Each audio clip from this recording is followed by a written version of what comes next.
Chers amis lecteurs, lectrices, traducteurs, traductrices, amoureux et amoureuses de manga, bienvenue. Pour la 4e édition du prix Konishi pour la traduction de manga, j'ai le plaisir de vous accompagner dans cette cérémonie de remise de prix, virtuelle malheureusement cette année du fait de la situation sanitaire.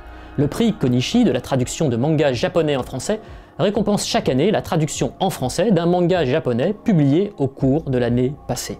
Ce prix répond à la volonté de la Fondation Konishi pour les échanges internationaux, déjà à l'origine du prix Konishi de la traduction littéraire franco-japonaise, de soutenir le travail remarquable et crucial des traducteurs, des traductrices de manga. C'est aussi une volonté partagée avec l'ambassade du Japon en France, comme nous l'explique Monsieur Kenichi Matsuda, ministre de l'ambassade du Japon, dans le message suivant. Je suis très heureux de pouvoir vous adresser ce message, même si j'aurais bien sûr préféré vous voir en chair et en os. Je tiens à dire un grand merci à la Fondation Konishi pour cette 4e édition de ce prix qui met à l'honneur nos si précieux traducteurs. Mes remerciements les plus chaleureux vont donc à vous, chers traducteurs. Grâce à votre talentueux travail, les Français ont le plaisir de pouvoir lire les mangas dans la langue de Molière. C'est aussi avec beaucoup d'émotion que je félicite le lauréat de cette édition. Omedetou gozaimasu. Je suis très content que la qualité de votre travail soit reconnue par la remise de ce prix. Chers traducteurs, je vous souhaite une très belle continuation dans vos carrières.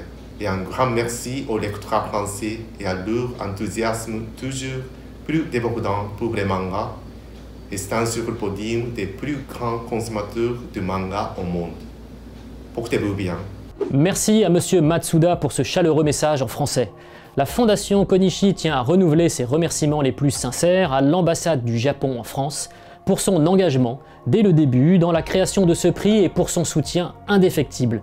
La Fondation Konishi remercie aussi profondément le Festival international de la bande dessinée d'Angoulême pour sa coopération et pour l'attention toute particulière que le festival porte au manga japonais ces dernières années.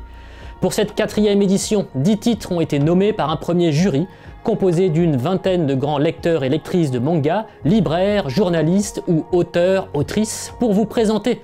Ces 10 titres, nous avons mis à contribution les principaux intéressés, les traducteurs et traductrices, pour qu'ils nous parlent eux-mêmes et en images de leur travail de traduction. C'est parti!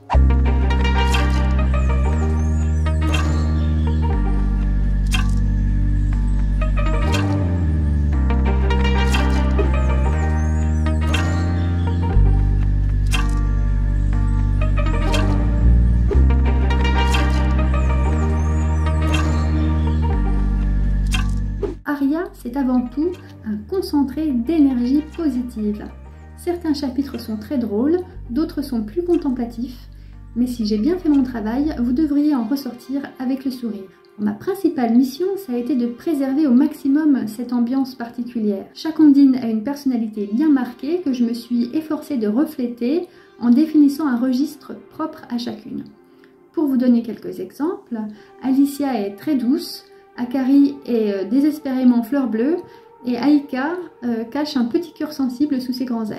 Comme le japonais est une langue qui, contrairement au français, raffole des répétitions, il a parfois fallu procéder à de petites adaptations de façon à ne pas lasser le lecteur et surtout pour s'assurer qu'il tombe complètement sous le charme des personnages et de cet univers.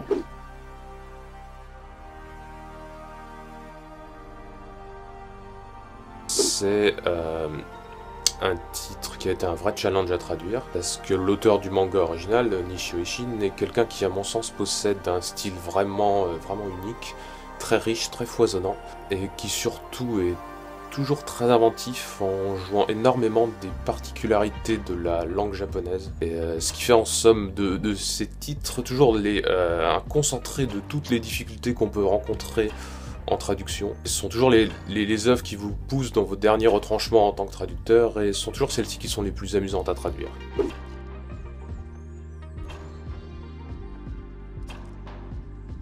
Quand ma maman reçoit un nouveau Dr Stone, elle est très enthousiaste au début. Regarde cette belle planche. Après, elle se prend littéralement la tête. Diméthylaminoéthanol. Tu sais ce que c'est, toi? Hein? Quoi? Diméthylaminoéthanol. Non. Après, elle travaille en silence pendant des heures. Quand elle travaille sa traduction une deuxième fois, c'est bien plus amusant. Quelqu'un dans la serre a fait une diversion. Elle remarquera à 300% et en couvrira le véhicule. Maman, pourquoi tu fais tout ce cinéma? Je retravaille mon deuxième jet, donc il faut que ça coule bien, que ça fasse naturel. Eh ben... Bref, je brûle pas mal de neurones à chaque volume, mais ça en vaut la peine. Merci à tous les lecteurs.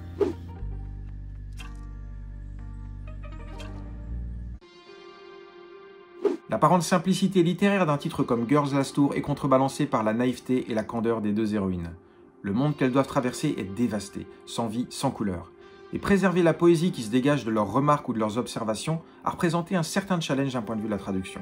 Les questions qu'elles se posent, les observations qu'elles font sur le monde qui les entoure, paraissent simples, un peu comme des questions d'enfants.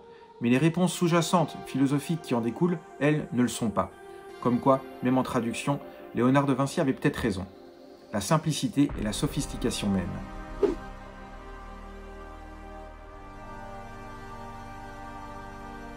Moi aussi, un titre indispensable sur le harcèlement sexuel, qui relate le silence imposé par le système, la culpabilisation des personnes harcelées, l'impunité des harceleurs et la violence d'une société machiste. La remarquable traduction de Yuki Kakiichi, aussi juste et claire que sensible, m'a permis de donner du souffle à ce manga courageux et essentiel.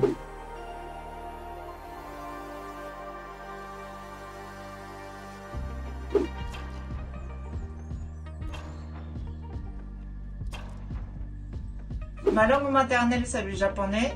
Je travaille donc avec Nathalie Bougon-Bastide qui affine et rend la lecture plus fluide et vivante. Dans ma traduction, je précise à Nathalie le ton de chaque personnage et les jeux de mots, etc. Pour les onomatopées, j'indique les mots comme explosion, plein de bonheur ou encore la respiration d'un chien poilu. Et c'est à Nathalie d'en imaginer les effets sonores. Il faut être bien inspiré pour cette série.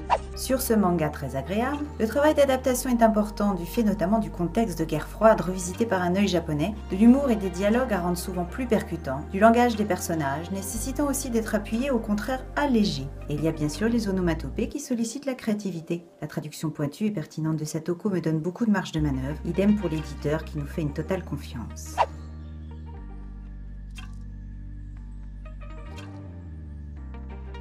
Les principales difficultés que j'ai rencontrées sont d'abord la densité. Certaines pages sont couvertes de texte et ça peut rapidement devenir assez pénible à lire si la traduction est plate. Donc il a fallu veiller à être concis et vivant. Ensuite, il y a le ton du récit. Les personnages s'expriment dans un langage très percutant. Donc il a fallu chercher constamment le bon dosage pour conserver le dynamisme sans abuser des mots d'argot qui risquent de mal vieillir. Ensuite, le texte est truffé de références à la culture populaire japonaise et de petits détails humoristiques intraduisibles tels quels. Donc il a fallu que je m'éloigne du sens littéral pour traduire l'idée sans être trop explicative ni alourdir le texte qui est déjà très dense. Donc c'est une traduction qui m'a demandé un gros effort d'imagination, mais je me suis beaucoup amusée à travailler dessus.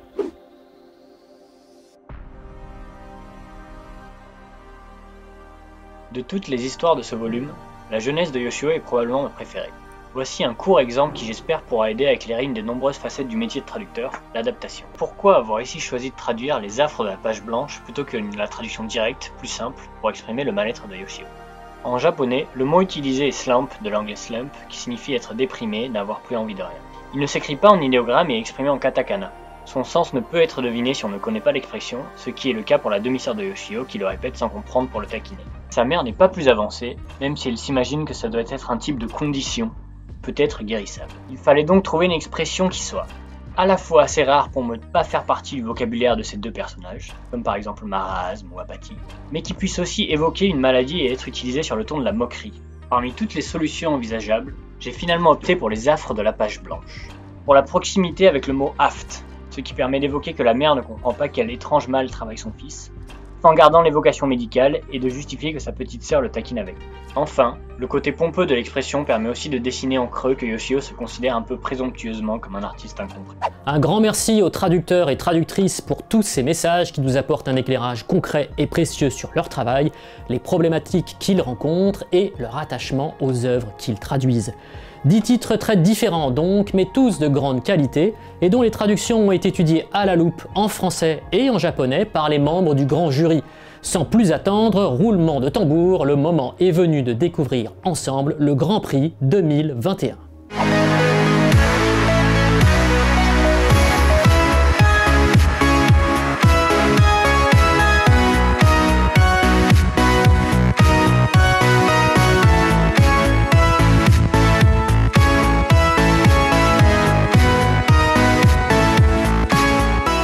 Félicitations donc à Miyako Slocombe pour sa traduction de Tokyo Tarareba Girls d'Akiko Higashimura, publiée en français aux éditions Le Lézard Noir. Madame Shizu Konishi, présidente de la fondation Konishi, a tenu à adresser quelques mots à la lauréate Miyako Slocombe, à qui nous laisserons ensuite la parole.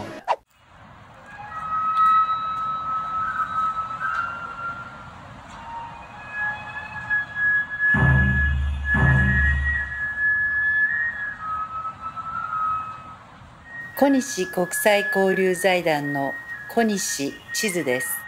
こちら日本はお正月を迎え、初詣の神社よりメッセージをお届けいたします。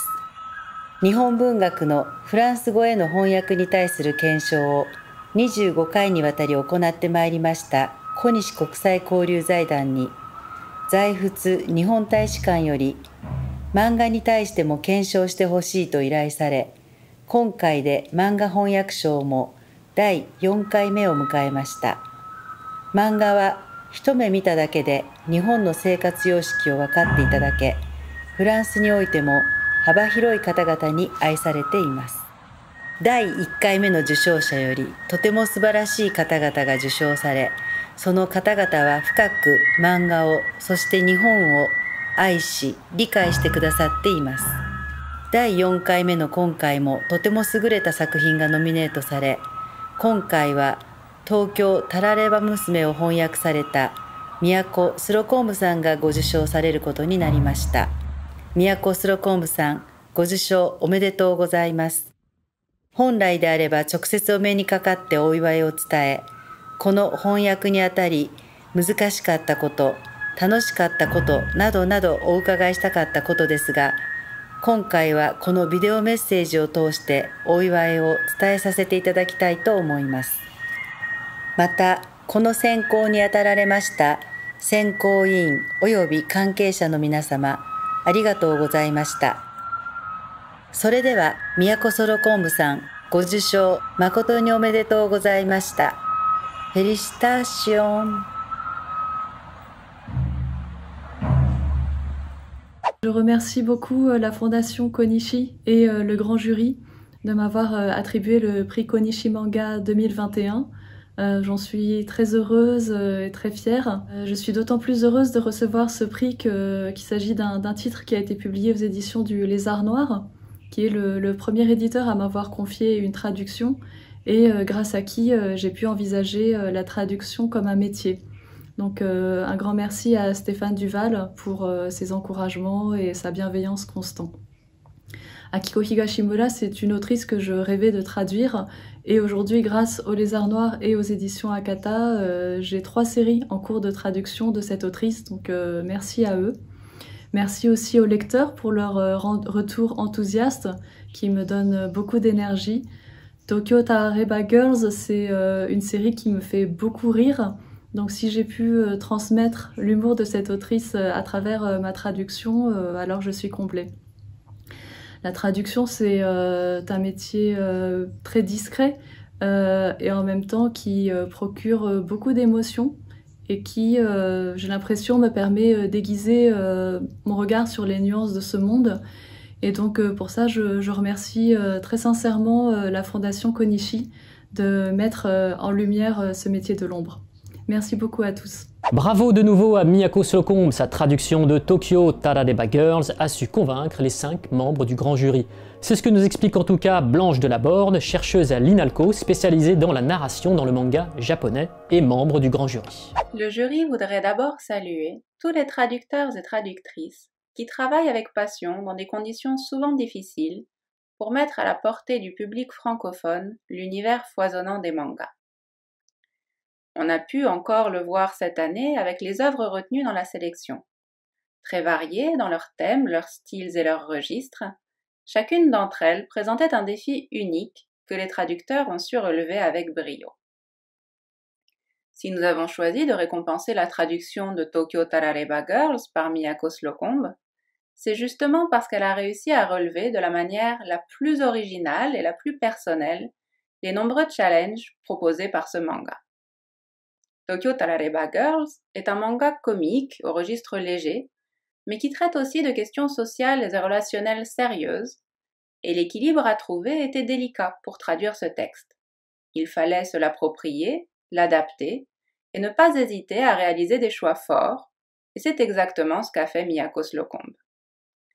Elle a su donner vie aux échanges truculents de ce trio de jeunes trentenaires montés à la capitale à la fin de leurs études, qui s'expriment dans une langue à la fois familière et très spécifique, bourrée de références à la culture contemporaine qui sont retranscrites avec beaucoup de souplesse, de même que les nombreux jeux de mots qui émaillent le texte, et notamment celui du titre, qui a une importance capitale pour l'intrigue et que nous vous laisserons découvrir. C'est cette maîtrise de l'oralité, si essentielle au manga et si difficile à reproduire, à l'image de ces échanges du tac au tac retranscrits avec une fluidité et un naturel exemplaire par Miyako Slocombe, que nous avons voulu saluer avec le prix Konishi de la traduction de manga japonais en français, édition 2021. Cette cérémonie d'annonce du Grand Prix touche à sa fin. Au nom de la Fondation Konishi, nous souhaitons remercier à nouveau l'ambassade du Japon en France, le Festival international de la bande dessinée d'Angoulême, les traducteurs et traductrices qui ont contribué à ce programme par leur message, les membres des 2 jurys et les éditeurs pour leur coopération. Enfin, nous vous remercions vous, lecteurs et lectrices, qui êtes toujours plus nombreux à aimer le manga. Nous espérons que ce petit programme vous aura permis d'en apprendre un peu plus sur celles et ceux qui font vivre le manga en français et vous aura peut-être donné des idées de lecture. A bientôt donc pour une prochaine édition et d'ici là, prenez bien soin de vous avec un bon manga par exemple.